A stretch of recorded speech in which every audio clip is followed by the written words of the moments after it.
Estamos de volta com o segundo bloco do Alerj Entrevista, hoje com o deputado Rodrigo Amorim.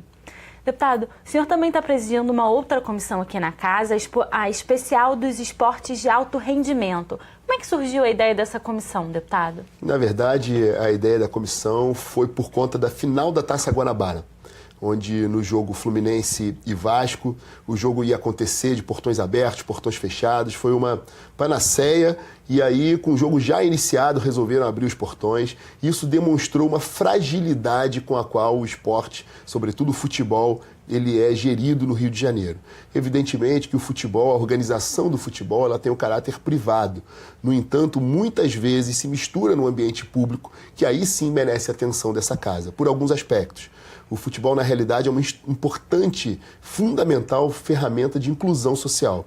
Quando o futebol vira essa confusão que está sendo hoje em dia no Rio de Janeiro, ele acaba desestimulando que jovens pratiquem o esporte e aí utilizem essa importante ferramenta de inclusão. Além disso, muitas vezes, os principais agentes envolvidos na questão do futebol, nessa fantástica indústria, eles gozam de algum privilégio fiscal, ou incentivo através de uma lei de incentivo, ou alguma modalidade de tributação diferenciada, o que acaba também despertando o interesse dessa casa por flertar ali com o ambiente público. Por outras vezes também, nós observamos nos grandes equipamentos esportivos, fruto da Copa do Mundo, da Olimpíada, um exemplo clássico, Maracanã, onde o Estado investiu bilhões, a cifra de bilhões de reais, e aí, obviamente, essa casa deve ter um olhar atento para esse recurso que foi investido e o retorno que há ao Estado. Na realidade, no Maracanã propriamente dito, havia um consórcio que geria o estádio, descumpriu, numa primeira análise, vários pontos aqueles que tinham sido aventados. Isso será tratado nessa comissão, além da organização do futebol como um todo.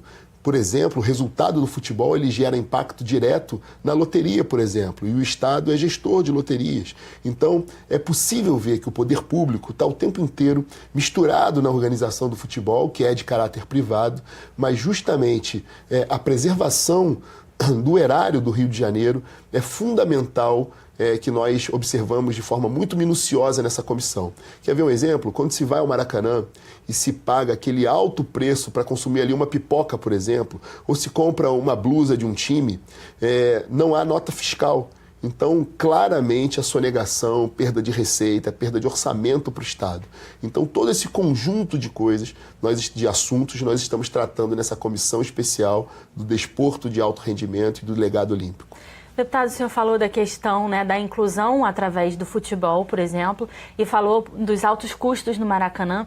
Nós fomos até a Praça 15 perguntar à população se a população tem conseguido ir ao estádio. Vamos ver o que as pessoas disseram. Hoje em dia baixou bastante, porque o sócio leva todos os baratos. Então, quando abre para o público, geralmente só tem Maracanã mais, que é quase R$300, que é um absurdo. E o camarote ninguém tem como sustentar, né? Um copo de cerveja lá é em torno de 15 a 20 reais, é caro, bastante caro. Comida então nem se fala. É uma parada bem complicada. Não tem como ser... É o preço totalmente desadequado, de verdade. Tá um pouco caro, o Maracanã tá com um valor um pouco alto, mas para os jogos do Brasileirão, acho que tudo bem.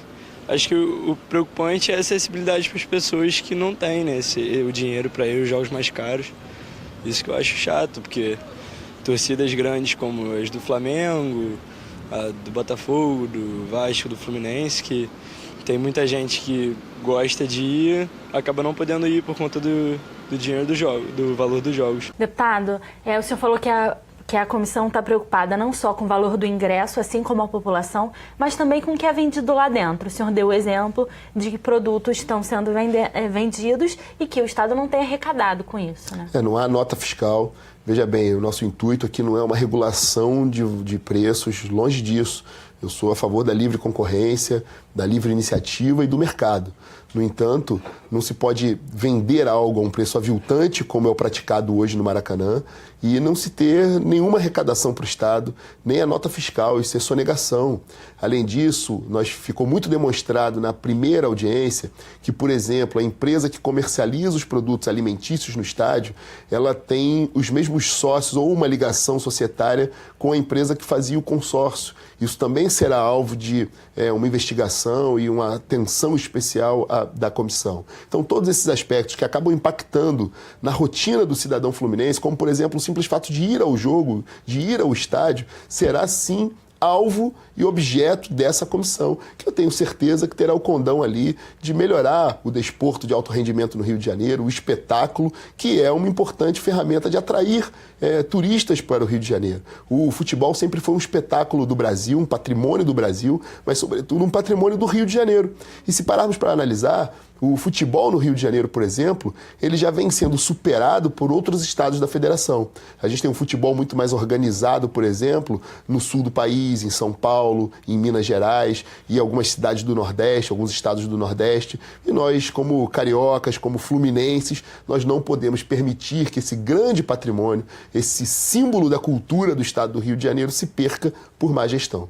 A gente tem perdido várias coisas em que o estado do Rio sempre foi pioneiro, né, deputado? A própria questão das universidades públicas, do esporte. E ainda falando nessa questão do esporte de alto rendimento, o senhor está entrando numa outra polêmica, que é um caso emblemático da jogadora de vôlei Tiffany, que é transexual, e que o senhor está propondo um projeto de lei para tornar o sexo biológico da pessoa, né, ser definido como critério para que ela possa participar das competições esportivas no estado do Rio, né?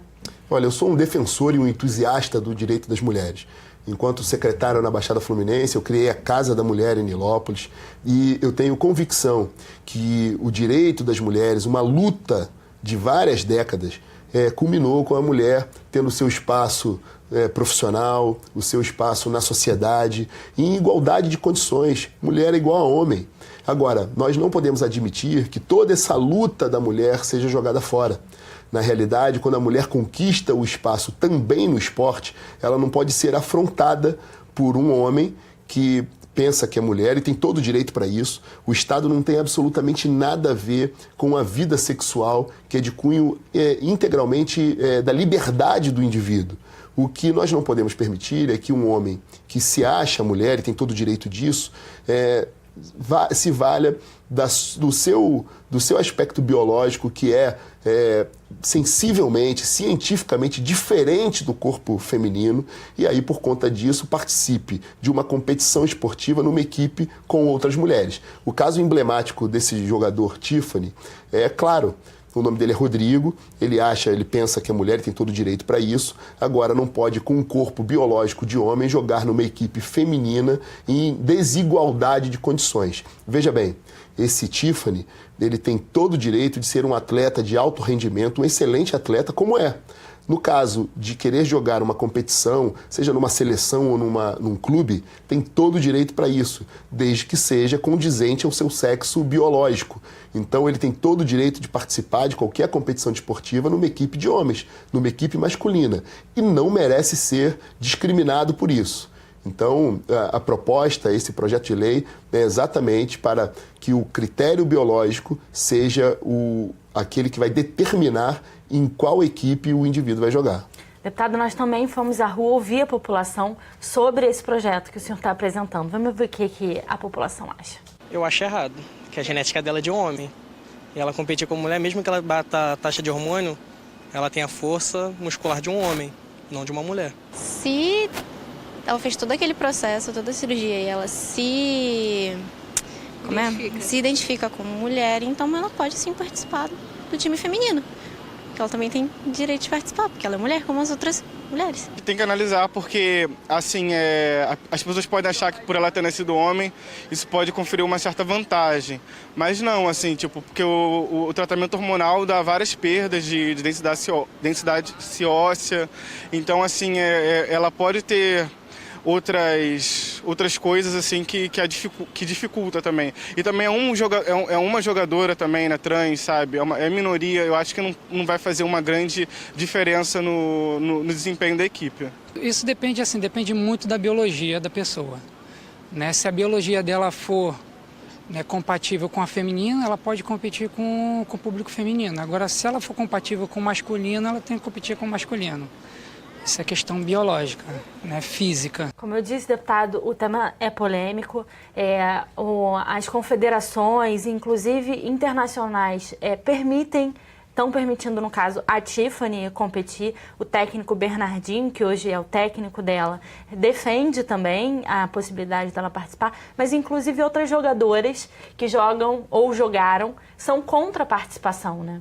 Na realidade, esse projeto de lei ele tem a missão de proteger o direito das mulheres.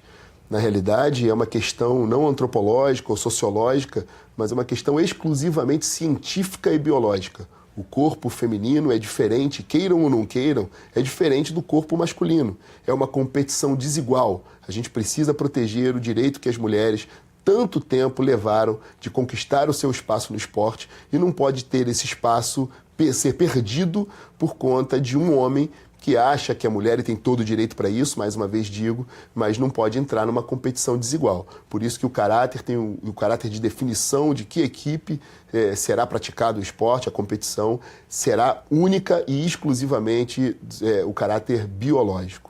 Deputado, uma outra polêmica que o senhor está mexendo aqui na Alerj é a questão do ingresso dos estudantes nas universidades estaduais. O senhor está propondo que, além do vestibular, no momento de ingressar na faculdade, esse estudante apresente um exame toxicológico para que seja matriculado. No caso desse exame dar positivo, esse aluno não vai poder fazer a matrícula na universidade estadual, né?